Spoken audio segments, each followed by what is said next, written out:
শ্রীমদ্ ভগবত গীতার ভক্তিযোগ প্রসঙ্গে যে আলোচনা করেছি এ পর্যন্ত, তাতে আমরা দেখতে পেয়েছি যে ভগবান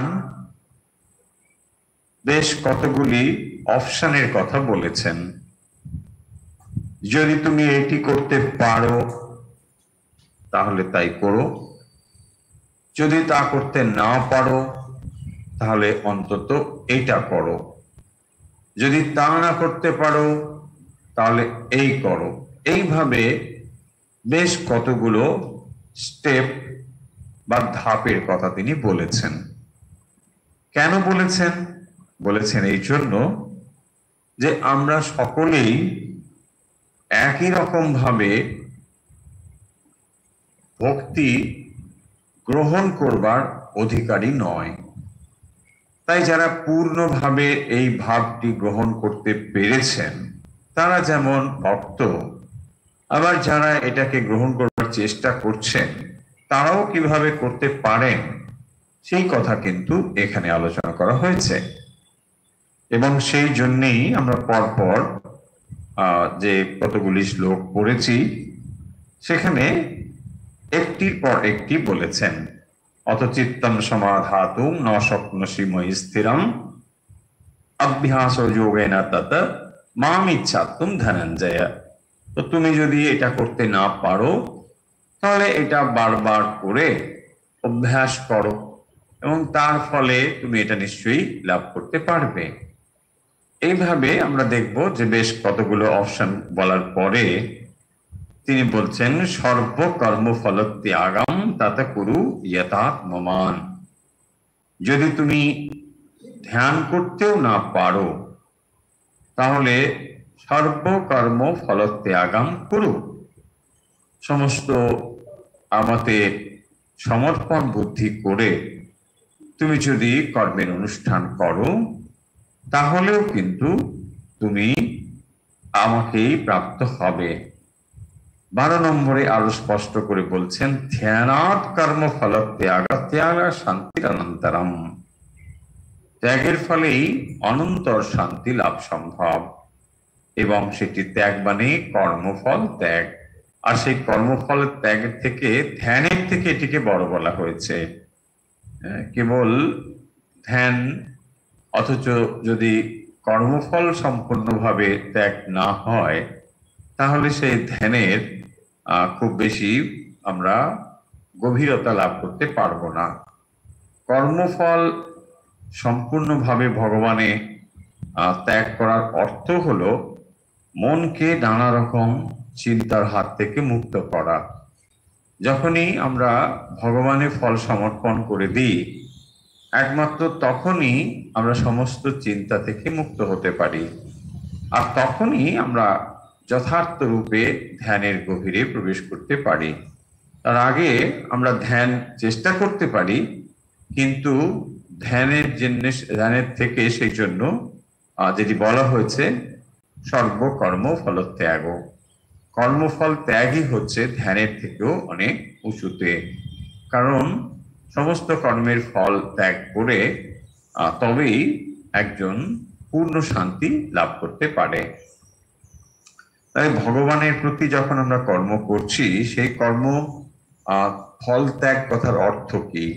ফল ত্যাগ করার অর্থ হচ্ছে যে কোনো কর্মেরই ফল থাকবে, কিন্তু সেই ফলের দিকে যেন আমাদের লক্ষ্যটা না থাকে, অর্থাৎ ফলই যেন আমাকে কর্মের প্রেরণা না হয়ে দাঁড়ায়। এই হলো মূল বিষয়। আমরা সবসময় দেখবেন যদি এই দৃষ্টি রাখি যে কর্মের ফলটাই হচ্ছে আমার কর্মের প্রেরণা, তাহলে কিন্তু সেটি কর্মের সব থেকে নিম্ন স্তরের কর্ম হবে। আর সব থেকে উঁচু দরের কর্ম হবে যেখানে কর্মের প্রতি যে ফল, সেই ফলের প্রতি দৃষ্টি বা ফলের প্রতি আকাঙ্ক্ষা যত কম হবে। যত ফলের প্রতি আকাঙ্ক্ষা কম হবে তত ওই বিষয়টি আপনার কাছে আরো আরো অনেক বেশি সুন্দর হয়ে উঠবে। তাই যখনই দেখবেন কোনো মানুষ পরিপূর্ণভাবে ভগবানের জন্য কর্ম করেন তখন তিনি মানে ওই কর্মের যে সমস্ত বাধাগুলো থাকে সেগুলোকে তিনি খুব অনায়াসে অতিক্রম করে যেতে পারেন। তাই ভগবানের জন্য কর্ম করা হচ্ছে, তার সর্বোচ্চ তিনি করতে পারেন। আর যখনই আপনি ফলাকাঙ্ক্ষা করে কর্ম করেন, তখন আপনি সর্বোচ্চ কর্ম করতে পারেন না। আপনার যা সর্বশ্রেষ্ঠ, আপনার যা যা করা সম্ভব, তা একমাত্র তখনই আপনি করতে পারেন যখন তার ফল ভগবানে সমর্পণ করেন। কেবল ভগবানের জন্যই যে ফল সমর্পিত হয় সেই কাজই কিন্তু সর্বোচ্চ রকম হতে পারে, অর্থাৎ কোয়ালিটি অফ ওয়ার্ক কিন্তু ওখানেই সব থেকে হাইয়েস্ট হবে, যখনই ভগবানের উদ্দেশ্যে কোনো কর্ম করা হবে। আর যে উদ্দেশ্য ফলের জন্যে, সেটা দেখবেন আমরা সবসময় চাইবো যে খানিকটা ফাঁকি দিলেও এটা হবে। যেমন আমরা যদি অফিসে কাজ করি, সেখানে সবসময় আমাদের টেন্ডেন্সি থাকে, অধিকাংশ সবার না হলেও, যে কি করে ফাঁকি দেওয়া যাবে। কারণ ঠিক আছে, 2 ঘন্টা 1 ঘন্টা একটু ফাঁকি দিয়ে দিলাম, এটা ইচ্ছে থাকবে আমাদের। কেননা ওখানে ওই বাধ্য কাজ করতে, ওখানে খুব একটা যে ভালোবাসা আসে তা নেই, ওখানে ফলের প্রতি আমার আকাঙ্ক্ষা রয়েছে, আমাকে এটা না হলে টাকা পয়সা দেবে না। কিন্তু যেটা আপনি ভালোবেসে করেন, সেখানে আরো বেশি করতে ইচ্ছে করে, আর তখনই আপনি আপনার সর্বোচ্চটা করতে পারেন। অর্থাৎ কোয়ালিটি অফ ওয়ার্ক তখনই ডেভেলপ করে যখন আমরা ভগবানের জন্য কাজ করি। সেই জন্যে যখনই আমরা ফলের জন্য কাজ করি, তখন আমরা আসলে একজন কৃতদাসে পরিণত হই। কারণ ফলই হচ্ছে আমার কর্মের প্রেরণা, আর সেই জন্যই আমি কাজ করছি। তাই যদি হায়ার ভ্যালুতে আমরা কর্মকে বাঁধতে পারি, কেবল তখনই কর্ম আমাদের উচ্চ সাধনের অঙ্গ হয়ে দাঁড়ায়। এই জন্যই কর্মের নানা রকম অ্যাসপেক্ট রয়েছে, যে একই কর্ম আমরা আমরা কোন রকম দৃষ্টিভঙ্গি থেকে করতে পারি। একটি কাজের দ্বারা আমরা বদ্ধ হয়ে যেতে পারি, আবার ওই একই কাজের দ্বারা আমরা মুক্ত হয়ে যেতে পারি। তাই জন্যে এখানে সেই জিনিসগুলো বলা হয়েছে। এরপরে যে শ্লোকগুলো আমরা পড়ছিলাম, অর্থাৎ এই 13 নম্বর থেকে, এখানে বেশ কতগুলো ভ্যালুস এর কথা বলা হয়েছে, ডিভাইন ভ্যালুস। তো সেই গুণগুলো এখানে একের পর এক বলা হয়েছে। এই গুণগুলো বলার তাৎপর্য হলো এই, যে যিনি ভক্ত হতে চেষ্টা করবেন, তাকে কিন্তু এই গুণগুলোর দিকে মাথা রাখতে হবে, যে এইগুলো আমাকে কিন্তু অ্যাকোয়ার করতে হবে। যদি আমি সত্যি ভগবত ভক্ত হতে চাই, তাহলে আমাকে এগুলো মাথায় রাখতেই হবে।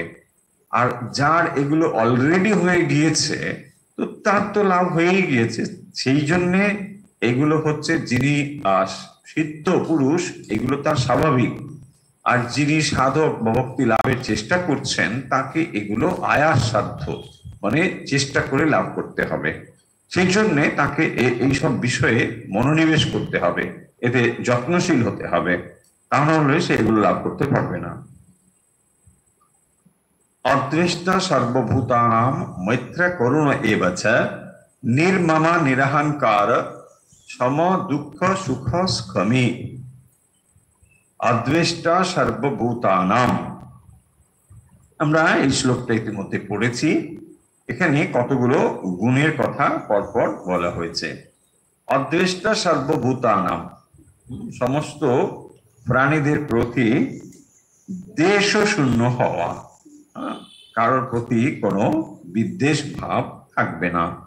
এটি ভক্তকে ডেভেলপ করতে হবে, ধীরে ধীরে চেষ্টা করে করে এইটি তাকে অর্জন করতে হবে। কারণ কারোর প্রতি দ্বেষ যদি থাকে, তাহলে সে কিন্তু ভগবানের ভক্ত হয়ে উঠতে পারবে না। যথার্থ ভক্ত হতে গেলে তাকে এই দ্বেষ শূন্য হতে হবে, দ্বেষ শূন্য তাকে হতে হবে। আবার মৈত্র বলা হয়েছে। মৈত্র মানে যে অন্য প্রাণীদের প্রতি একটা বন্ধু ভাবাপন্ন মনোভাব, সবার জন্য বন্ধু। এমনকি যে আপনার সমালোচনা করে, সেও আপনার বন্ধু, কারণ সে সমালোচনা করছে বলেই আপনি অগ্রগতি লাভ করতে পারেন, তা নাহলে কিন্তু আপনি এগোতে পারবেন না। তাই জন্যে যে আপনার সমালোচক, সেও কিন্তু আপনার বন্ধু।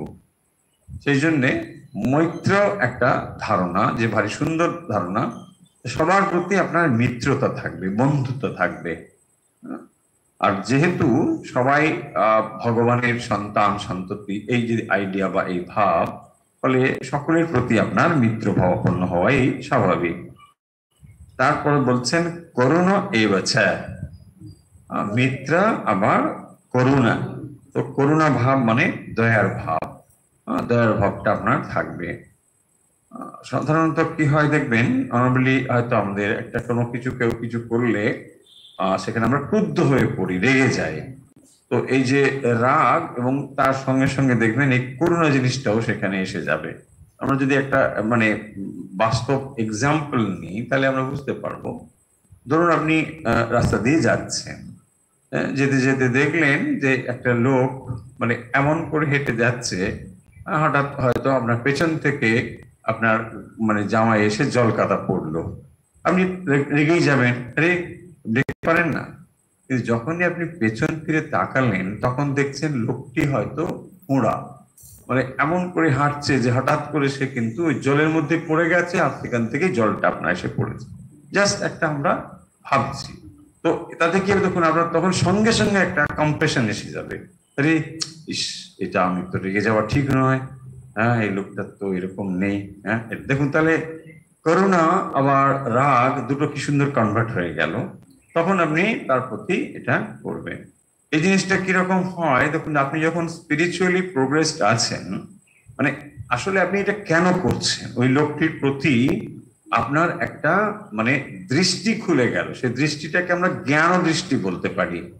মানে যখনই আপনি দেখছেন যে ওই লোকটা আমাকে জল কাদা দিয়েছে জামায়, আপনি রেগে গেছেন ঠিক, কিন্তু আপনি যখন আর একটা দৃষ্টি দিয়ে দেখছেন যে না, এর প্রতি আমার রাগ করা চলে না, তাহলে তখন আপনি জ্ঞান দৃষ্টি এনেছেন।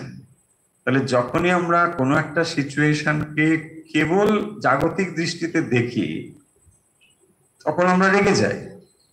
আবার ওটার উপরে যখন আপনি আরেকটা দৃষ্টি ফেলে দেন, দেখবেন সিচুয়েশনটা পুরো আলাদা হয়ে গেল। এই যে জ্ঞান দৃষ্টি, আবার একটা আমরা জাগতিক দৃষ্টি, এই দুটোর তফাৎ করতে পারলেই দেখবেন সবকিছু ঠিকঠাক হয়ে যাবে। আমরা হয়তো কোনো একটা জিনিসে আপেক্ষিকভাবে রেগে গেলাম বা কিছু একটা হলো, তারপরেই যখন আপনার জ্ঞান চক্ষু দিয়ে আপনি সেটা দেখছেন বা বিচার দৃষ্টি দিয়ে দেখছেন, তখন সেটা কিন্তু সিচুয়েশনটা অন্যরকম হয়ে গেল। এক্স্যাক্টলি এটাই হচ্ছে বিষয়। তখনই আপনার ভেতরে এই করুণা জিনিসটি এসে হাজির হবে। তো কম্প্যাশন তখনই আসবে, অ্যাঙ্গার তখন আর আসবে না। তার মানে যারা স্পিরিচুয়ালি প্রোগ্রেসড, আর যারা ধরুন আমরা সকলে তো এগোচ্ছি, কেউ আমরা হয়তো সামনে আছে, কেউ পেছনে, যেমন যাই হোক না কেন, কিন্তু সকলেই আমরা কিন্তু অগ্রসর হচ্ছি। এমন নয় যে মানে ও একটা খুব খারাপ কিছু, তা না, ও অগ্রসর হচ্ছে, আমি অগ্রসর হচ্ছি। তো ফলে ওর প্রতি আমার এইরকম দৃষ্টি হওয়াটা ঠিক নয়। তাহলে এইরকম যদি আমরা করুণা বা দয়ার ভেতর দিয়ে এটাকে ক্ষমা করে দিতে পারি, দেখুন ঠিক পরেই এসে যাবে ক্ষমার কথা, এসে গেছে ক্ষমি সমদুঃখ সুখাস ক্ষমি। ক্ষমা, ক্ষমা হচ্ছে পরম একটি গুণ।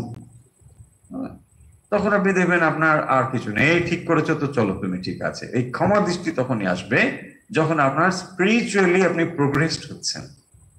স্পিরিচুয়াল প্রোগ্রেসের এইগুলো হচ্ছে মাইলস্টোন। এই কোয়ালিটি গুলো আপনার ভেতরে এসেছে কিনা এটা আপনি নিজে নিজে দেখতে পারবেন। যদি এই কোয়ালিটি গুলো আসে, ডেফিনেটলি আপনি বলতে পারেন যে না ঠিক, আমার যখন এই ডিভাইন ভার্চু এসে গেছে, আমি নিশ্চয়ই বলতে পারি I am just nearing god, এটা আপনি বলতে পারেন। সেই জন্য এই মানে ভার্চু যেগুলো, ডিভাইন ভার্চু, এইগুলো নিয়ে আপনাকে বেশি কাজ করতে হবে। যখন এখানে বলেছেন না যে অভ্যাস, অভ্যাস আমরা কি করতে পারি, আমরা যেমন জব করতে পারি, ধ্যান করতে পারি, এটাও যেমন একটা অভ্যাস। এই কোয়ালিটি গুলোকেও আপনাকে মনে অভ্যাস করতে হবে। তা নাহলে কি হবে, আমরা আমরা অ্যারোগেন্ট হয়ে যাব, আমরা অত্যন্ত মানে এমন হয়ে যাব, ভাববো যে আমি সব জানতা হয়ে গেছি। অহংকারে ফেপে একদম ফুলে শেষ হয়ে যাবে। অহংকার হচ্ছে মানে বিরাট শত্রু। হ্যাঁ, বাট আমি বিরাট ভক্ত হয়ে গেছি, হ্যাঁ কোনো কথা আর সহ্য হবে না আমার। হ্যাঁ কি ব্যাপার, আমি আলাদা বসছি, আমি আলাদা খাচ্ছি, ওয়াই না, আমি একটা আলাদা শান্তি। এই যে ভাবগুলো আসছে কেন, আমি 10 ঘন্টা জব করছি, ও কি জব করে? ও কিছুই করে না। তো তখনই আপনার ভেতরে দেখবেন যে এই কোয়ালিটি গুলো আসছে কিনা, আমি সত্যি সত্যি দেশহীন কিনা, আমি সত্যি সবাইকে আমার বন্ধু ভাবতে পারি কিনা। অ্যাটলিস্ট আপনি যদি এটা না করতে পারেন, ধরুন ফিজিক্যালি আপনি কোনো মানুষের কাছে কি হয়তো ক্ষমা চাইতে পারছেন না, কথা কথা বলছি, কারণ অনেক রকম মানে সিচুয়েশন থাকে, ধরুন অনেক রকম সোশ্যাল স্ট্যাটাস আছে, কিন্তু আপনি মনে মনে যেন ক্ষমা চেয়ে দিতে পারেন। যদি আপনি দেখেন যে আপনার তরফ থেকে কোনো কিছু ভুল ছিল, ভুল থাক বা না থাক, আপনার স্পিরিচুয়াল প্রোগ্রেসের জন্য এটা খুব জরুরি। যদি না করতে পারেন তাহলে কি হয়, আপনি ধ্যান করতে পারবেন না, আপনি আপনি ভগবানের নাম করতেই পারবেন না। অলওয়েজ ওই জিনিসটা আপনার ভেতর মনে আসবে, হ্যাঁ হ্যাঁ ওটা তো ঠিক করলো না, ওটা কেন করলো, ওইটা তো ঠিক করলো না, এটা করে তো ভীষণই খারাপ করেছে, ও তো মানে সত্যি ওর শাস্তি পাওয়া উচিত। All this things are brooding over, এইটা চলতে থাকবে।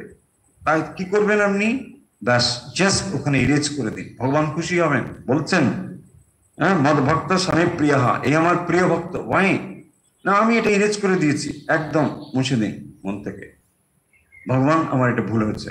ইয়েস, অ্যাটলিস্ট আপনি মনে মনে ভগবানের কাছে স্যারেন্ডার করে ফেলুন যে না আমার এটা ঠিক হয়নি, ওকে কেন এটা বলা হোক, ঠিক আছে ও প্রোগ্রেস করছে না, ও তো জানবে তা না, সবাই তো আমরা একই লেভেলে নেই আর থাকবো, এটা তো স্বাভাবিক নয়। তাই আমার কথা সবাই যে ঠিক মতো বুঝবে এমন তো নাও হতে পারে, ঠিক আছে ভগবান ঠিক আছে, ও এগিয়ে চলছে, ওকে এগিয়ে যেতে দাও। এইভাবে আপনাকে আস্তে আস্তে, নাহলে মনটা ধীরে ধীরে না প্রচন্ড পরিমাণে ভারী হয়ে যাবে। আর এত ভারী মন নিয়ে আমরা কখনোই স্পিরিচুয়ালি কিছুই করতে পারবো না। আপনি ভক্ত হন, যোগী হন, যাই হন, পুরো জিনিসটা কিন্তু মনের উপর দাঁড়িয়ে আছে। পুরো জিনিসটা, এই হোল ওয়ার্ল্ডটাকে আপনি মন দিয়েই দেখছেন, আর তার পুরো ইমপ্রেশন আপনার মনের উপর এসে পড়ছে।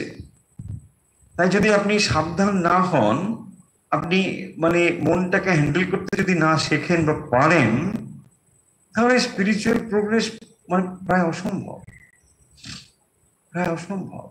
সেই জন্যে এই ডিভাইন ভার্চু গুলোর উপরে আমাকে বেশি করে জোর দিতে হবে। এইগুলো যদি আপনি করতে পারেন তাহলে দেখবেন আস্তে আস্তে আপনার মন মানে এইগুলোর জন্য তৈরি। নম্বর শ্লোকটা পড়ি আজকে। সন্তুষ্ট সততম যোগী यतात्मा दृढ़ निश्चय मय्यर्पित मनोबुद्धि यो मत भक्त समे प्रिय। 14 নম্বর ওই একই গুণগুলো আবার বলা হচ্ছে। সন্তুষ্ট সততম যোগী, সন্তুষ্ট মানে সমস্ত কিছুতে সে পরিতুষ্ট থাকে, সততম সদা সর্বদা সমস্ত অবস্থাতে সন্তুষ্ট। সেই জন্য মা কি বলছেন, সন্তোষের সমান ধন নেই, সন্তুষ্ট, সব কিছুতে সন্তুষ্ট থাকা। এক একজন লোক আছে দেখবেন মানে তার কোনো কিছুতেই সন্তোষ নেই, সারা দিন সে অসন্তুষ্ট, সবেতেই অসন্তুষ্ট। এটা কিন্তু এই চাটা এইগুলো সবেতেই অসন্তুষ্ট। আরে কোনো কোথাও কিছু তো সন্তুষ্ট থাকবে। এই অসন্তুষ্ট মানেই হলো নেগেটিভিটি, এবং তার দ্বারা সে নিজে যেমন কষ্ট পাবে, তার সারাউন্ডিংসে যারা থাকবে তারাও কষ্ট পাবে। এগুলো এক মজার বিষয়। আবার উল্টো দিক থেকে দেখুন, আপনি যদি শান্তিতে থাকেন, আপনার সংস্পর্শে যারা তারাও শান্তিতে থাকবে। বুঝতে পেরেছি? একমাত্র অশান্তিতে থাকা মানুষই পরিবেশটাকে অশান্ত করতে পারে। শান্তিতে থাকা মানুষ কখনোই পরিবেশকে অশান্ত করতে পারে না, পারবে না। যেমনই দেখবেন সিচুয়েশন হোক না কেন, সঙ্গে সঙ্গে শান্ত হয়ে যাবে, সঙ্গে সঙ্গে শান্ত হয়ে যাবে। জাস্ট সিচুয়েশনটা মানে মনে পড়ছে বলে বলছি। এমা কালভে এমা কালভে স্বামীজি তখন টেবিলে মানে ওই বই পড়ছেন, খুব মনোযোগ সহকারে আছেন ঘরের মধ্যে। তো এমা কালভে একজন বিখ্যাত গায়িকা, তিনি ঢুকছেন ঘরের মধ্যে। স্বামীজি মুখ তুলে দেখেন উনি কিছুই তাকাচ্ছেন। তো উনি উনি মানে জাস্ট ঢুকেছেন, ঢুকে মানে স্বামীজির সামনাসামনি এসেছেন, স্বামীজি কিছু একটা কথা বলেছেন এরকম। স্বামীজি তখন নিজে নিজে মানে বলছে, আপনি কি একটা প্রবল ঝড় নিয়ে এলো। মানে ওর ভেতরে যে প্রবল চিন্তাটা চলছে ওই পরিবেশটা, অথচ স্বামীজি পুরো রিভার্সে আছে, একদম কাম এন্ড কোয়াইট, শান্ত হয়ে আছে। তো তারপরে ওই সিচুয়েশন হলো একদম তার মনটা, তারপরে একটু পরেই হচ্ছে আমার ভিতরে একটা শান্তির হাওয়া যেন বয়ে গেল। ওই মহাপুরুষের সংস্পর্শে এসে যে উদ্ভ্রান্ত ছিলেন তিনি, সেই উদ্ভ্রান্ত অবস্থাটা খানিকটা শান্ত। তো যে প্রসঙ্গে এটা মনে পড়লো সেটা হচ্ছে এই সন্তুষ্ট সততম যোগী, সবসময় সে না সন্তোষে আছে। সন্তুষ্ট থাকাটা হচ্ছে আপনার ভক্তের দিক থেকে একটা বিরাট কোয়ালিটি। আর এইটা কতগুলো বলা হচ্ছে কেন এই কোয়ালিটি গুলো, এটা যদি আপনি না করতে পারেন, আপনি মানে আমিও তার সঙ্গে আছি, যদি আমরা এটা করতে না পারি তাহলে আমরা ভক্ত হতে পারবো না। এইটি হচ্ছে মূল কথা। তাই ভগবানের ভক্ত আমরা মুখে বলছি, ভক্ত টক্ত সব ঠিক, কিন্তু এই গুণগুলোর দিকে আমাদের দৃষ্টি দিতে হবে, তাই না? নাহলে আমরা ভক্তর হওয়া হচ্ছে রেজাল্ট। সবকিছু করলে আপনি ভক্ত হবেন, তাহলে ভক্ত হওয়ার জন্য যা যা করণীয় সেগুলো হচ্ছে এটা, ভক্তটা হচ্ছে রেজাল্ট। তার জন্য যেটা করতে হবে সেটা হচ্ছে এইগুলো, তাই না? আপনি গোলাপ ফুল ফোটাতে চান, তাহলে গোলাপ গোলাপ বললে হবে? হবে না তো, কি করতে হবে? তাহলে গোলাপের জন্য যেগুলো যেগুলো প্রয়োজন সেগুলো করতে হবে। সেইগুলোই এখানে বলছেন যে তুমি যদি ভক্ত হতে চাও ভগবানের, তাহলে তোমাকে এই গুণগুলো আস্তে আস্তে করে অর্জন করতে হবে। তাহলেই দেখবে তুমি ভক্ত হয়ে গেছো, ব্যাস, আর কিচ্ছু করতে হবে না, তাই না? ভক্ত ভক্ত কি করি কি করি, কিছু করতে হবে না, এইটা করো। হ্যাঁ, এইগুলো এক একটা করে প্র্যাকটিস করতেই দেবেন আপনার মানে এক একটা জন্ম চলে যাবে। এক একটাতে যদি আমরা একবারে স্থির ভাবে প্র্যাকটিস করতে চাই, সব কিছুতে সন্তুষ্ট, হ্যাঁ ঠিক আছে এটা মনে হচ্ছে। দেখুন জগতে যখন আপনি দেখছেন সবকিছু একরকম হবে না, উল্টোই হবে, কোনটা আপনার ভালো হচ্ছে কোনটা মন্দ হচ্ছে, কিন্তু ভক্ত এটাকে এই দৃষ্টিতে দেখেন বলেই সন্তুষ্ট হতে পারেন যে ঠিক আছে এটা নিশ্চয়ই গডস উইল, ভগবানের কোন একটা উইল এর সঙ্গে আছে, আর তিনি আমাকে সর্বদা যেহেতু রক্ষা করছেন দেখে আসছেন, তিনি আমার সবই জানেন, অতীত বর্তমান এবং কি ভবিষ্যৎ পর্যন্ত, তাহলে আমার থেকে আর ভালো ওয়েল উইশার কে হতে পারে? গডই, ভগবানই আমার সব থেকে ভালো ওয়েল উইশার। সো তিনি যখন এটা করেছেন ডেফিনেটলি এটা দরকার আছে, এইটা তার দৃষ্টিভঙ্গি, এবং সেভাবেই তিনি এটাকে সন্তুষ্ট হয়ে থাকেন, ব্যাস ঠিক আছে চলো। এবং এটাকে যদি আপনি নিতে পারেন তাহলে কি হবে, তাড়াতাড়ি আপনি ইভলভ করতে পারবেন, খুব তাড়াতাড়ি আপনার প্রোগ্রেস হয়ে যাবে। দেখুন আমরা সকলেই তো ইভলভ হওয়ার জন্য চলছি, আর যত তাড়াতাড়ি আমরা এই কোয়ালিটি গুলো দিতে পারবো আমরা তত তাড়াতাড়ি ইভলভ হয়ে যাব। এইগুলি হচ্ছে ব্যাপার।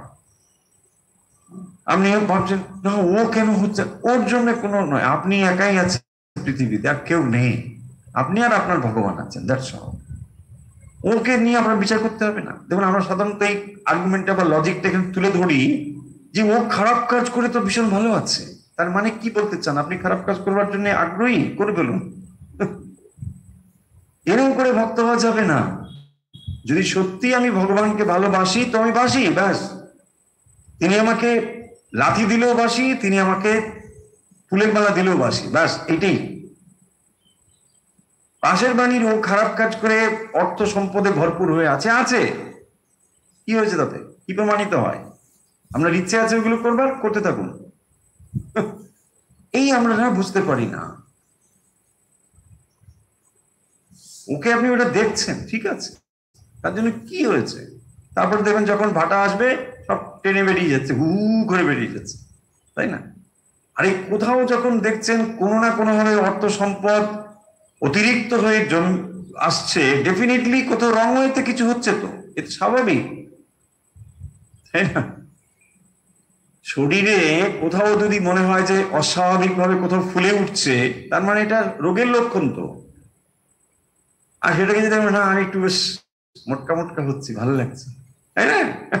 ওজনটা বেড়ে গেল, আরে ওজন বাড়ানো হয় ওটা তোমার ক্ষতি, মরবে দুদিন পরে, তাই না? সমস্যা তৈরি হবে তো, এক্স্যাক্ট।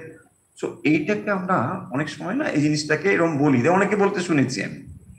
তার মানে কি প্রমাণিত হলো কি বলুন? ও খারাপ কাজ করে ভালো আছে, ঠিক, আর আপনি ভালো কাজ করে খারাপ আছেন। তার মানে আপনি খারাপ কাজ করে মানে ভালো থাকাটা এস্টাবলিশ করতে চাইছেন। থাকুন, কি ভালো আছে? দুটো হাড়ি বেশি আছে, দুটো কড়া বেশি আছে, এই তো, আর কি বেশি আছে? যাকে আপনি বিরাট সম্পদ বলছেন, ভাই ও তো তুচ্ছ জিনিস, তাই না? ও কি হবে? হাড়ি করা দুটো আর দুটো বালতি নিয়ে কি হবে? নাহলে দুটো গাড়ি আছে মানলাম আমি, কি তাতেই বা কি হবে? ভাবুন, কিচ্ছু হবে না। বরং লোকটা আরো খারাপ হচ্ছে ধীরে ধীরে, ওর সম্পদ ওকে সর্বনাশের দিকে নিয়ে যাচ্ছে। সেটা কি একবার ভেবে দেখেছি? সেইটা না ভেবে আমরা ভাবছি দেখো কি ভালো আছি। ভালো থাকা মানে কি? কতগুলো হাড়ি করা সম্পদ আর ওই টাকা পয়সা গাড়ি ঘোড়ায় হলেই বিরাট ভালো থাকা হলো? তা তো নয়। এইগুলো হচ্ছে ভ্যালু। ভগবানকে কতটা ভালোবাসতে পারছি, কেন? প্রশ্ন আসবে, কেন? ওই জিনিসগুলো আপনি কিছুদিন ব্যবহার করতে পারবেন, তাতে কি হবে? ওগুলো কিচ্ছু হবে না, ওগুলো এখানেই পড়ে থাকবে। আপনি ওগুলো যদি নিয়ে যেতে পারতেন অন্য কথা, নিতে পারবেন না, সব পড়ে থাকবে, লাভ কি হবে? তাহলে যেটাকে আপনি এখন ভাবছেন খুব প্রসপ্যারিটি, খুব মানে মজায় আনন্দে আছে, কিসে আনন্দে আছে? আর আপনি জানেন ও ঘুমাতে পারে কি না? যদি এই উপার্জনের মাধ্যমটা স্বচ্ছ না হয়, সর্বদাই ও টেনশনে আছে, সর্বদাই টেনশনে আছে, এই বোধহয় কিছু সমস্যা হয়ে গেল, ভালো নেই। আমরা এগুলো বুঝতে পারি না, সেই জন্য ভগবান টগবান কিছু দরকার নেই। হ্যাঁ, আমার ভালো আছে, আচ্ছা ভগবান দরকার নেই, কি করবেন? ওই কতগুলো এটা ওটা সেটা মাটির ঢেলা জমাচ্ছেন, ওগুলো কি হবে? ওই করতে জীবন শেষ।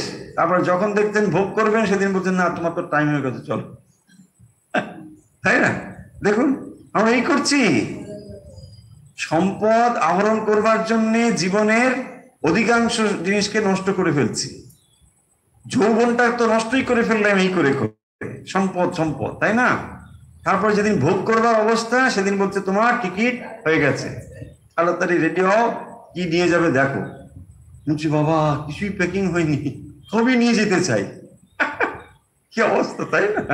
ওরে বাপ রে বাপ। আমি একবার দেখেছি ট্রেনে, মানে অনেকদিন আগে, মানে একটা পরিবার ওরা যাচ্ছেন আর কি, মানে বাপরে কত ব্যাগ, আমি দেখে তো অবাক। আমরা মানে একটা জাস্ট ওই সাইডে একটা ঝোলা মতন ব্যাগ, ওটা নিয়ে যাচ্ছি। আর ওদের দেখছি বাপরে সেই সকাল থেকে মানে হ্যাঁ ব্রেকফাস্টের জন্য আবার সব একটা করে কৌটো টৌটো খুলছে, আর মানে ওই পুরো খাবার দাওয়া শুরু হয়ে গেছে। আরে বাবা, সব বেঁধে নিয়ে যাচ্ছে, তীর্থ করতে যাচ্ছে। ওখানে একটা খোলা হলো, আরে দাঁড়াও দাঁড়াও আমার এখানে আছে, উনি সব খুঁজছে টুকছে, বাপরে বাপ, আমি পুরো সব হয়েছে। তার মানে নেক্সট পোস্টিং এর সময় ওইসব প্যাকিং ট্যাকিং সব নিয়ে যাবে। কিন্তু সন্তুষ্ট সততম যোগী, হ্যাঁ সততম সন্তুষ্ট। দেখুন আপনি যদি এই সন্তুষ্টকে অভ্যাস করতে পারেন, দেখুন জীবন থেকে আপনার কত টেনশন চলে যাবে, আপনি ভাবুন, চলে যাবে। আপনি দেখেন ওখানে আছে ধরুন একটা আপনার সকালটা মানে চা না হলে হয় না, আপনি যদি চাটা ছেড়ে দেন, চা আমার দরকার নেই, ঠিক আছে, চা পাওয়া যায় না এখানে, চলো ঠিক আছে, দেখুন কি সমস্যা, সব সমস্যার সমাধান হয়ে গেল। আর যদি মনে হয় যে না চা নাহলে হচ্ছে না, একে ব্যস্ত করো তাকে ব্যস্ত করো, ওইটা নিয়ে আসো এই নিয়ে আসো, নাহলে হচ্ছে না, দেখুন চলবে কিনা। যে মুহূর্তে না আপনি বলছেন না হলে আমার চলে যাবেন, বাস আপনি একদম মুক্ত পুরুষ, কোনো সমস্যা নেই। বলছে এটা হলে হবে, বলছে না হলেও হবে, কোনো অসুবিধা নেই। এই জিনিসগুলি আপনাকে ধীরে ধীরে অভ্যাস করতে হবে। পাচ্ছে ঠিক আছে, না পেলে কোনো সমস্যা নেই, বাস কোনো সমস্যা নেই, একটুও সমস্যা হবে না, এটাই সন্তোষ। বাস আমি সন্তোষ, আমি হ্যাপি, ভালো আছে না, নিশ্চয়ই ভালো আছে, এইরকম ভাব, এটাই হচ্ছে সন্তোষ। এবং সততম যোগী, যোগী মানে হচ্ছে যিনি মানে ভগবানের সঙ্গে চিত্তকে যুক্ত করে রেখেছেন, তাকে বলে যোগী। হলে বা ভক্ত হলে দেখবেন তার পক্ষে এইগুলোকে মেনে নেওয়া খুব সহজ হয়ে যায়। আবার এই জিনিসগুলোই দেখবেন অভক্তের কাছে বিরাট জিনিস, সেইগুলো এগুলোকে কিছুতেই মানতে পারবে না। হ্যাঁ এটা নেই, বাবা এটা নেই কি করে হতে পারে, হ্যাঁ আমি জানি না, আমি এত বড় একটা লোক, আমার জন্য এখানে এই জিনিসটা থাকবে না, এটা কি করে হবে। বাট আপনি যদি বলেন যে না আমি ভগবানের ভক্ত, ইটস অলরাইট, ভগবানের চলো চলো, কোনো ব্যাপারই নেই, দেখুন সিম্পল হয়ে গেল। কেন না আপনার মনটা হায়ার একটা জিনিসে আপনি ফিক্স করে রেখেছেন, আর সেই জন্যে এই জিনিসগুলো আপনার কাছে অত গুরুত্বের হচ্ছে না। না হলে দেখবেন এই ছোটখাটো জিনিসগুলো বান একটা হয়ে দাঁড়ায়।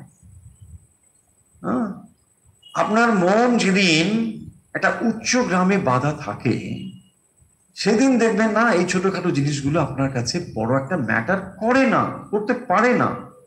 আর না যদি হয় দেখবেন বিশাল ব্যাপার, এগুলো বিশাল ব্যাপার। যেদিন দেখবেন বাড়িতে কেউ খুব অসুস্থ আছে, আপনি খুব মানে ওরিড আছেন, চিন্তা নিয়ে আছেন, আচ্ছা ওদিন তরকারিতে আপনার ডালে লবণ ছিল না, আপনি মনে করতে পারবেন?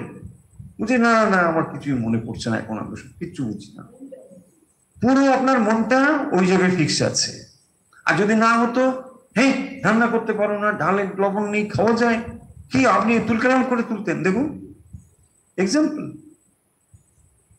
যে আপনার মাইন্ড একটা উচ্চ গ্রামে বেঁধে রেখেছেন, ন সেটা কি বলছে যোগী, সমাহিত চিত্ত, ভগবানে মন দিয়ে রেখেছে। আর ভগবানে মন দিয়েছে রেখেছে বলে বাকি জিনিসগুলো দেখুন তার কাছে খুব সিম্পল হয়ে যাচ্ছে, খুব তাড়াতাড়ি সেগুলোকে মানে হলেও হলো, না হলে ঠিক আছে চল, কোনো ব্যাপার নেই তার কাছে।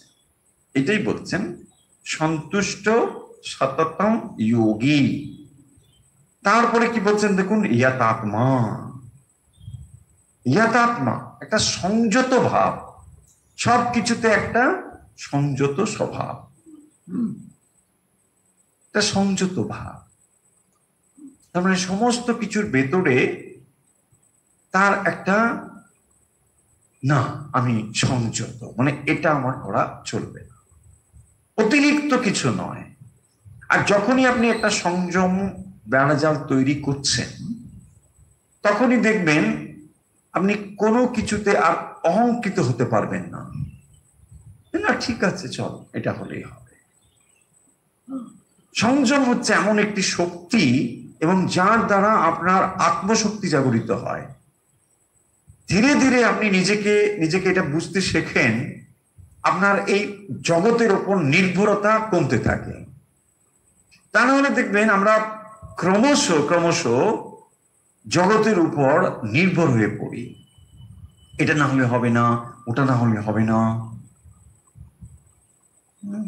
আর এই সংযম জিনিসটি হচ্ছে আপনি যত অভ্যাস করবেন তত আপনার মন অন্তর্মুখী হবে এবং জগতের উপর নির্ভরতা কমবে।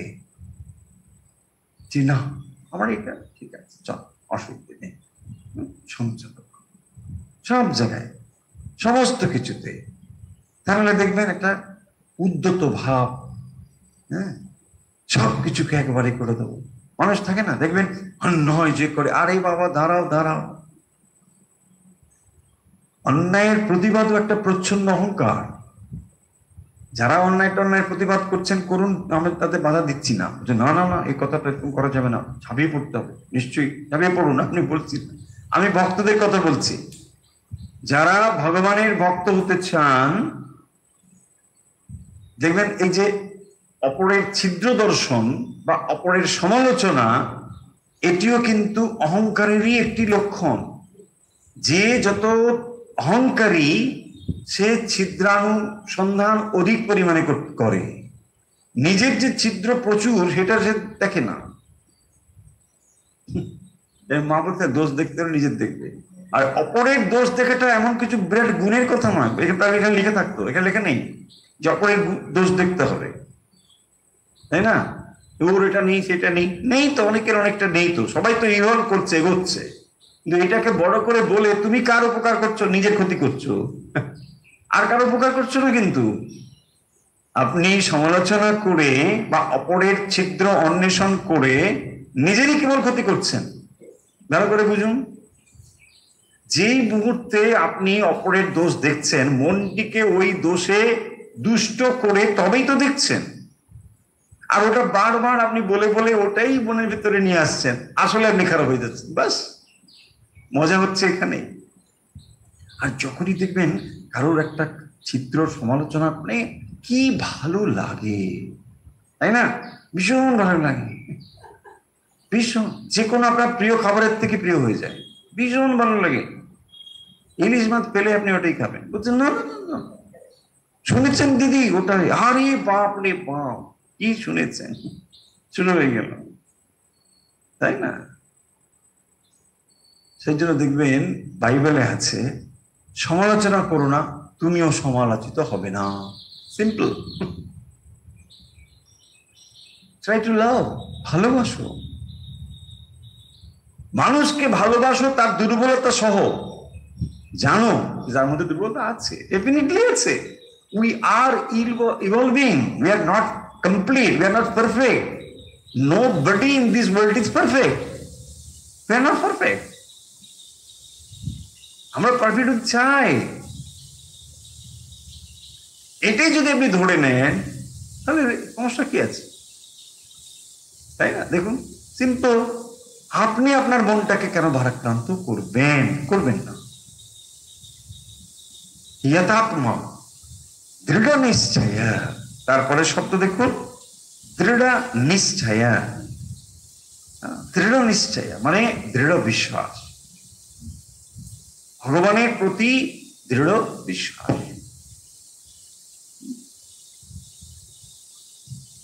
বিশ্বাস কি করে হয়? এবং যখন একটা জিনিস বারে বারে উইদাউট এনি ফেল ঘটতে থাকে, তখন আপনার 100% বিশ্বাস হবে কিনা? ধরুন আমি একটা কথা বলি, আগামীকাল সূর্য উঠবে, এটাতে কার বিশ্বাস আছে? তো আমাদের সকলের বিশ্বাস আছে। কেন বিশ্বাস আছে? কারণ আপনি আপনার অভিজ্ঞতা থেকে দেখেছেন কোনো দিনই সূর্য ওঠা নিষেধ মানে বন্ধ হয়, তাই না? ফলে এখানে আপনার দৃঢ় বিশ্বাস, কিন্তু কালকে উঠতে নাও পারে, কিন্তু আপনার দৃঢ় বিশ্বাস কি না উঠবেই। ওয়াই? আপনি কোনোদিনই একটা এক্সেপশন খুঁজে পাননি। এবারে ভগবানের প্রতি এটা কি করে আসবে? দেখুন, যখনই আপনি ভগবানের প্রতি প্রে করছেন, সত্যি সত্যি যদি আপনার প্রেয়ারটা মন থেকে ওঠে, তাহলে ভগবান তার উত্তর দেবেনই দেবেন। আপনি যেটা চান, অন্তর থেকে চান, ভগবানের কাছেই চান, এবং তিনি তার সেই ইচ্ছে ভক্তের পূরণ করবেন। আর এইটা করতে করতে যখন আপনার মন ঈশ্বরের উপর নির্ভরশীল হবে, তখনই এক রকমের আত্মবিশ্বাস তৈরি হয়, তাকে বলে দৃঢ় বিশ্বাস বা দৃঢ় নিশ্চয়। সেটাই হচ্ছে দৃঢ় নিশ্চয়, যে না আমি ভগবানকে বলে দিয়েছি, ব্যাস আমার মা আছে। শ্রীরামকৃষ্ণের দৃঢ় নিশ্চয় লক্ষ্য করুন, বলছে না আমার মা আছে, ব্যাস, আর কোনো কিছু নেই, মা আছে। মা আমাকে কখনো ভুল বলে না। নরেন ভুল বলেছিল, বলছেন না চামচিকে, আপনি কি বলছেন, দূর ওটা চামচিকে, এইসব হচ্ছে না। এই নরেন তোর কথা শুনবো না, মা বলেছে, আরে ও কি বলেছে, চলো একদম ঠিক, এই তোর কথা শুনবো। মা আমাকে যা দেখিয়েছে বুঝেছে সব ঠিক, তার মানে দৃঢ় নিশ্চয়। এটা ধীরে ধীরে আসবে। আপনি ভগবানের কাছে এটা প্রার্থনা জানিয়েছেন, সেটা পূর্ণ হলো, আপনি আবার একটা, না ভগবানের কাছে প্রার্থনা করলে কিন্তু পূর্ণ হয়, ঠিক মন থেকে চাইলে সেটা তিনি করবেনই করবেন। তাই যদি হয় তখন দেখবেন ধীরে ধীরে আপনার মনও ওই বস্তু থেকে এখন জ্ঞানের দিকে বা ভালোবাসার দিকে যাবে। প্রথমে হয়তো আপনি বস্তু দিয়েই শুরু করেন, না ভগবান তোমার কাছে আমি এটা চাই, আবার পাশাপাশি আপনি এটাও চান যে তোমার কাছে যেন চাইতে না হয়। তাতে কি হবে, ধীরে ধীরে আপনার মন ভগবানের প্রতি, তার ভালোবাসার প্রতি আসবে। দেখুন আমাদের সাধারণ যে মন, এই মনগুলো বিষয়াসক্ত মন, তাই এই মনে ভালোবাসা ভগবানের প্রতি একেবারে শুদ্ধ 100% হবে না, অত সহজে হবে না। তাই জন্যে মাজা ঘষা দরকার। আমরা ভগবানকে ভালোবাসি, আবার বিষয়কে ভালোবাসি। অধিকাংশ ক্ষেত্রেই আমরা ভগবানকে মাধ্যম রূপে চাই, তাই নয় কি? যে ভগবান তুমি মাধ্যম, আমি এটা পেতে চাই, এটা পেতে চাই, তুমি যেন আমার সব ঠিকঠাক ব্যবস্থা করে দাও। তার মানে আমরা পরোক্ষভাবে এই জগৎটাকেই ভালোবেসে ফেলেছি, ভগবানকে নয়। পরোক্ষভাবে জগৎটাকেই ভালোবেসে ফেলেছি, আবার সেই জন্য ঠিক রাখবার জন্য ভগবানের কাছে আমরা হাজির হচ্ছি। ঠিক, এটা ভুল কিছু বলছি না। अर्थ जिज्ञासु अर्थात ज्ञानी च भरतर्षभ, শুদ্ধ তোর অর্থ পীড়িত, ঠিক আছে, তারাও কিন্তু ভক্ত।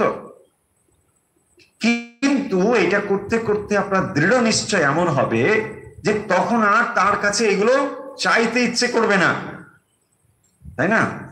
ভগবানকে দেখুন, যদি আপনার মনে হয় যে তিনি সর্বশক্তিমান, সবকিছু দিতে পারেন, তো তার কাছে কি আপনি ছোট ছোট জিনিস চাইবেন? বলছেন না যে রাজার সঙ্গে পরিচয় হলে কি লাউ কুমড়ো চাইবে? No, exactly. আমি কখন লাউ কুমড়ো চেয়ে বেশি? যখন রাজার মাহাত্ম্যটা বুঝি না, তাই না?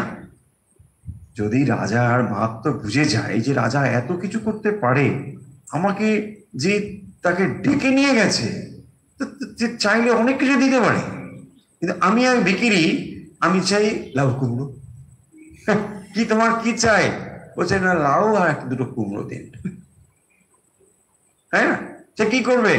হ্যাঁ যাও, এই ভেতরে ঢুকতে দিস না, ওকে ওদিকে লাউ বিদায় কর, তাই না? যখন দেখবেন আস্তে আস্তে আপনি বলছেন না না না, আপনার যা খুশি তাই দিন, লাউ কি আমি জানি না, কুমড়ো কিছু না, আপনি যা খুশি দিন, ঠিক আছে চল। তার মানে দেখুন আস্তে আস্তে আমাদের ভেতরে সেই পরিবর্তনটা আসছে। যখন আমি তার মাহাত্ম্যটা বুঝে যাই, তখন দায়িত্বটা তার উপর ছেড়ে দিই। মাহাত্ম্য না বুঝলে আবার দায়িত্ব ছাড়তে পারি না, তাই না? আগে তোমাকে জানতে হবে যে ও রিয়েলি রাজা কি না। তখনই আপনি কি করবেন যে না না না, আপনি আপনার মতো যা খুশি করুন, তাই না? হয় না অনেক সময় দেখবেন আপনাকে যে চেনে টেনে, হ্যাঁ কি কত দাম দেবো, না না আপনি যা খুশি দিন। কেন? এটা সবাইকে সে বলে না।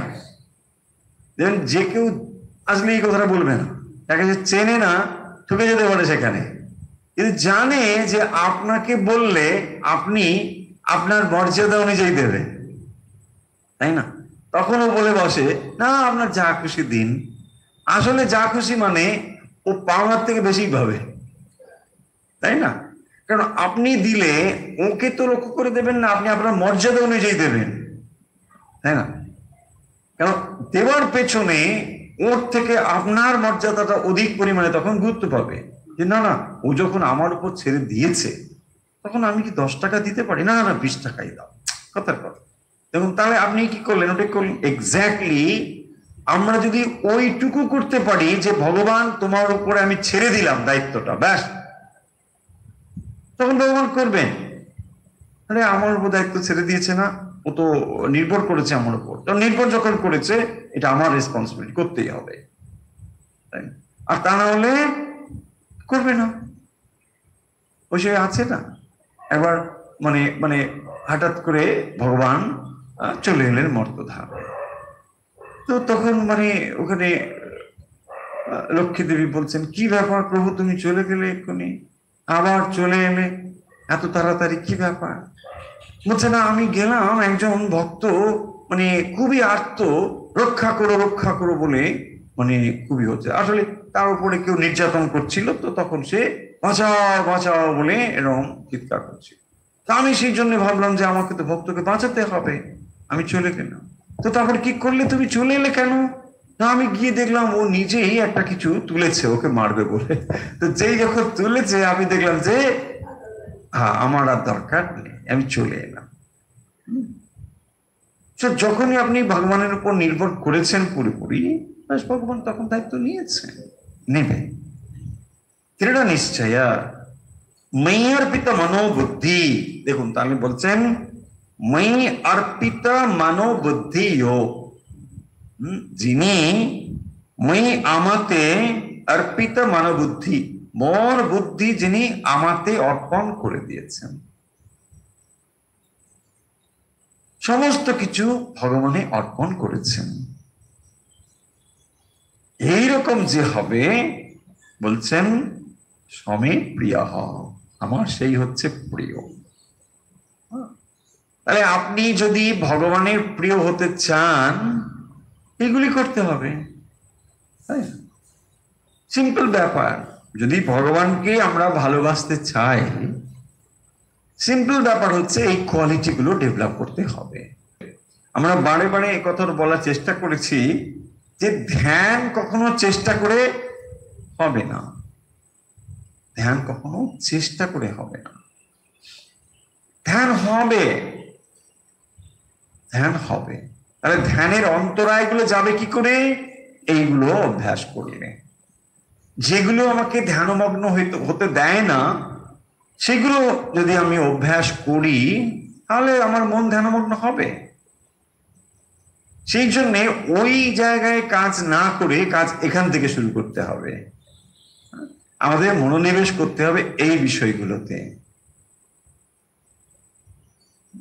তা না হলে উল্টো বিপত্তি হবে। যেগুলোকে আমরা ধ্যান বা তথাকথিত আধ্যাত্মিক অভ্যাস বলে ভাবছি, সেই অভ্যাসগুলোই আমাকে অহংকৃত করবে, আমাকে বাকি সমস্ত থেকে দূরে সরিয়ে নিয়ে চলে যাবে। আমি ভাবছি আসলে ভগবানের কাছে যাচ্ছি, কিন্তু আমি ভগবান থেকে বহু দূরে সরে যাচ্ছি। এই গুণগুলোই হচ্ছে প্রধান। সেই জন্য এই চ্যাপ্টারটিতে ভক্তি যোগে বিশেষ করে ভগবান এই বিশেষ বিশেষ গুণগুলোর কথা বলছেন এবং পরিষ্কার করে বলছেন সমে প্রিয়, আমার সেই হচ্ছে প্রিয়। অন্য কোনো কিছু প্রিয় ব্যাপার নেই এখানে, আর কিছু প্রিয় নেই। ভগবান এর প্রিয় হতে গেলে এই জিনিসগুলো হতে হবে। আর যদি মনে হয় যে আমি ভগবানের প্রিয় হব, তাহলে এইগুলোর দিকে আপনি ধ্যান দিন। আস্তে আস্তে এগুলোকে আপনি নিজের জীবনে নিয়ে আসবার চেষ্টা করতে হবে, তাহলেই ভগবানের প্রিয় আমরা হয়ে যাব, তাই না? দেখুন দুটো দিক থেকে ভগবান বলছেন এটা আমার প্রিয়, আর আমি ভাবছি কি আমি ভগবানের প্রিয় হব। তাহলে আমি ভগবানের প্রিয় হতে গেলে ভগবান যেটা পছন্দ করে সেটাই আমাকে হতে হবে, তাই না? আমি ভগবানকে ভালোবাসার চেষ্টা করছি, ভগবান আমাকে ভালোবাসলে তবেই তো হবে। তো ভগবান আমাকে ভালোবাসবে কি করে? না, আমার ভেতরে এই গুণগুলো না আসলে তিনি আমাকে ভালোবাসতে পারেন না। সোজা কথা। এই গুণগুলো আমার ভেতরে এলে তখন তিনি আমাকে ভালোবাসবেন। ভগবানের যারা পরম ভক্ত বলে মানে পুরাণ আদিতে রয়েছে, দেখবেন তাদের ভেতরেও বিশেষ বিশেষ একটা গুণ নিশ্চয়ই রয়েছে।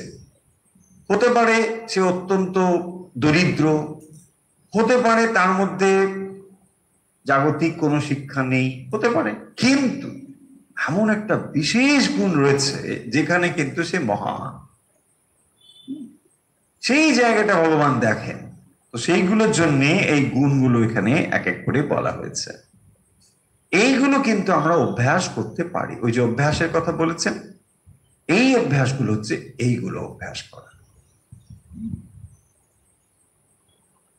তাহলে রেজাল্ট কি হবে? আমরা ভক্ত হব। এই যে পদ্ধতি এখানে বলা হচ্ছে, এর দ্বারা আমরা হব যেটা, সেটা হচ্ছে ভক্ত। আর ভক্ত হওয়ার জন্য যেগুলো লাগবে সেগুলো হচ্ছে এইগুলো, তাই না? আমরা যেমন বললাম গোলাপ ফুল ফোটানো, তো গোলাপ ফুল ফোটানো হচ্ছে কার্য। তার জন্য যেগুলো যেগুলো দরকার সেগুলো যদি ঠিক মতো হ্যান্ডেল করি, কার্যটা ঘটবে।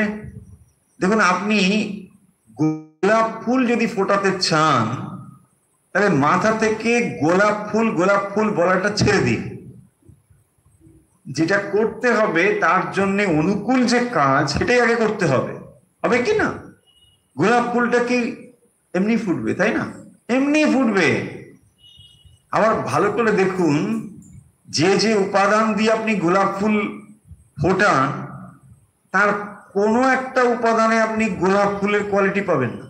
পাবেন? আপনি মাটি দেখে বলুন এটা গোলাপের মতো দেখতে, বলতে জল তুমি গোলাপের মতো দেখতে, বলতে পারবেন? পারবেন না। সার দিচ্ছেন, বলছে এটা গোলাপের মতো না, কিছুই গোলাপের মতো নয়। অথচ assimilation of all the factors creates the result. দেখুন, সমস্তগুলোকে এক জায়গায় অ্যাসিমিলেট করতে পারলেই ডেফিনেটলি গোলাপ ফুটে যাবে। আমি যেটা বলার চেষ্টা করছি বা বলতে যে পয়েন্টটা চাইছি, সেটা হলো এই যে এইগুলো আপনি ভাববেন যে আচ্ছা আমি ভগবানকে চাই, কেন আমাকে অদৃষ্ট সর্বভূতানাম এসব বলছেন কেন? আমাকে কেন মৈত্র করুণ এই বছর বলছেন কেন? জাস্ট ইউ ডু দিস, এটা আপনি করুন, ওই বাকিটা অপেক্ষা করছে, এটা ঘটবে। ভগবান একদিন আপনাকে আপনার সঙ্গে কথা বলবেন, হ্যাঁ, আপনার সঙ্গে কথা বলবেন।